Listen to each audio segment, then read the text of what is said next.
Well, hello and welcome to another episode of Kuma's Kitchen. And what have we got here? Well, the nights are getting cool, so we can run the oven for a long time. And this takes a while in the oven.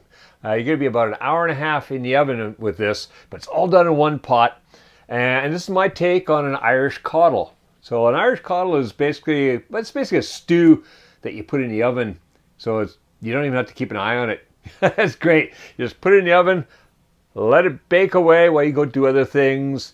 Fills the house with a great smell, and I call this the sausage, bacon, and potato coddle because it's sausage, bacon, and potatoes in here, and there's some barley in here too to give it body, and you still get a bit of liquid inside here, so kind of like a stew that's been nicely browned on top. Very hot. Oh, but the potatoes are absolutely fantastic. Then you've got these nice sausages. You see when you go into the kitchen, there's some new sausages that have been showing up in my local import store. I believe they're from America, the Johnsonville, and they're really delicious. Not the usual bratwurst, something different called something Browns. I forget the name already, but we've been getting them every once in a while lately, and really good. So let's go in the kitchen and whip this up now.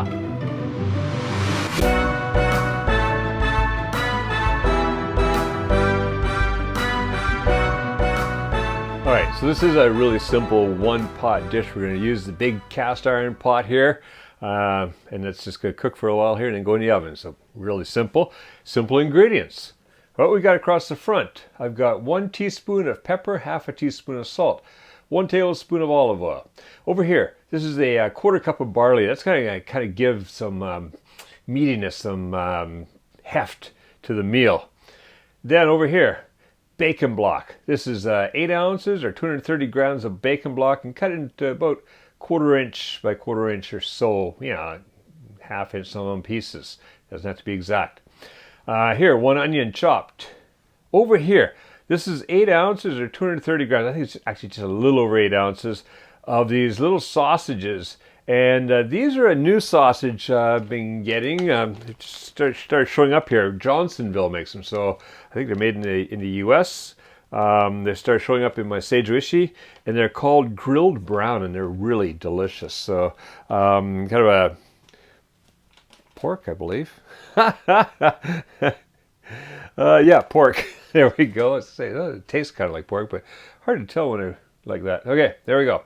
So that's 8 ounces of those, and they're just cut into about 1/2 inch rounds. Then over here, 2 pounds or 900 grams of potatoes, and cut into small bite-sized pieces. Across here for the liquids, well, we've got 3/4 of a cup of Guinness. Now the nice thing about when you have 3/4 of a cup of Guinness is that, well, you have to drink the rest of the Guinness. I love Guinness. I don't get it that often. All right, and there, 4 cups of chicken stock. So first thing we're going to do is bring this up on medium heat. Once that comes up to a bit of heat, going to get the olive oil in there, and then the olive oil is coming up. Yeah, pretty quick anyway. So we want to get the bacon block in there, the onion, the sausage, and salt and pepper. And then we're going to cook that for about 10 to 12 minutes. I just want to soften up the onion, cook the bacon a bit, get a little browning happening on those browns, the sausages, and then going to get back, get in the rest of the ingredients. So see you back here in about 10-12 minutes. All right, that's looking nice. Onions are softened up a bit. Got browning happening on the bacon and the sausages. So what I want to do now is I want to deglaze the bottom, anything that's stuck to the bottom, with the Guinness. So first just pour about half of it in there, and then go around just, ooh, that is hot, scraping off the bottom. So it's going to loosen up. Oh, and it loosens up everything and brings up great smells too. Aromas, that's the word I'm looking for.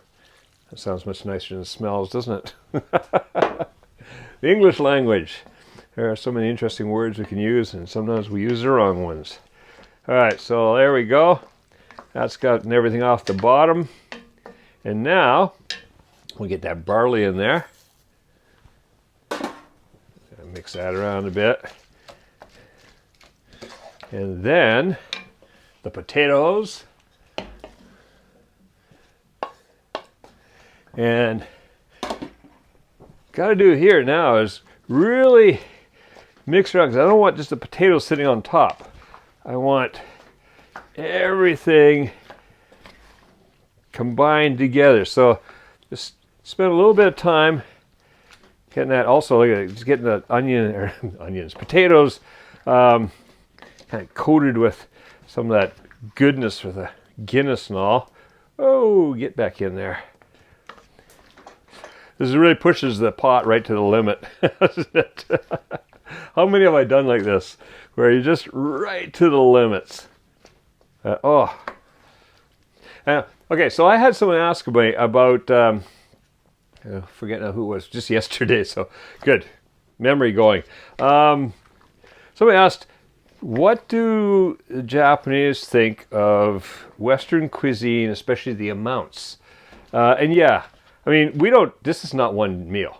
There's only two of us in our house and a guinea pig. And the guinea pig does not eat this kind of stuff. So this is not just one meal. I make always enough. I like to make a good batch because I love leftovers. We eat a lot of these leftovers for lunch or something like that, or even dinner the next day sometimes.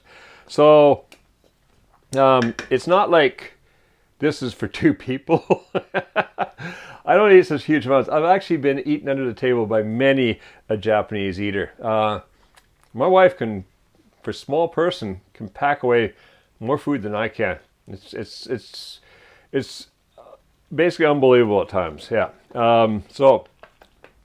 Yeah, we don't have such huge portions here. Although if you've ever gone into if you're here and you go into a working man's restaurant where they have all you can eat rice, like they'll have a big thing of rice going over in a corner somewhere, and maybe you get ramen or something like that. It's usually that kind of like a cheaper restaurant, and it's like help yourself to rice. And I've seen people go up 3 times.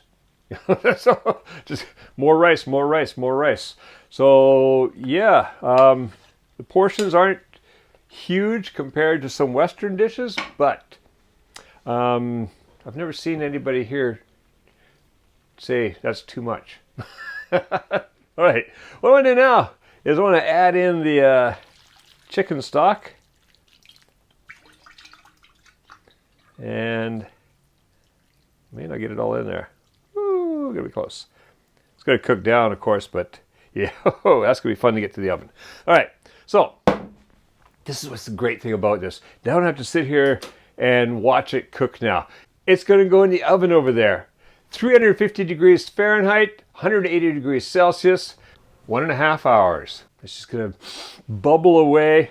That barley is gonna absorb a lot of the liquid, and mwah, it's gonna be delicious. All right, that's been 1.5 hours in the oven. What happens is, a little bit before the hour mark, things are starting to float up and out. And then, look at this, you get this browning. You just get just about black in some places, just absolutely delicious. And you dig down in, you still got the juice down in here. You've got the barley in there.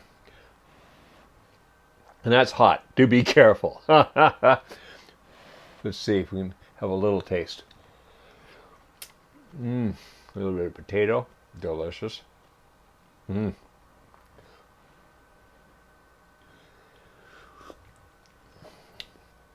Yeah, that's gonna be good. You gotta, I say, let it sit for a little bit before you do this. It's a little bit dangerous. All right, if you like this take on the old Irish coddle, well, Stick around. There's a lot more fantastic dishes there. All original Kevin Riley concoctions here on the Kuma's Kitchen YouTube channel, and there's quite a few years worth now. So have fun checking it out, and also make sure if this is your first time here that you subscribe and click that notification bell so that you'll always know when a new recipe comes up here on Kuma's Kitchen. Now, go make this, chase away the winter night, and make cooking fun again with Kuma's Kitchen.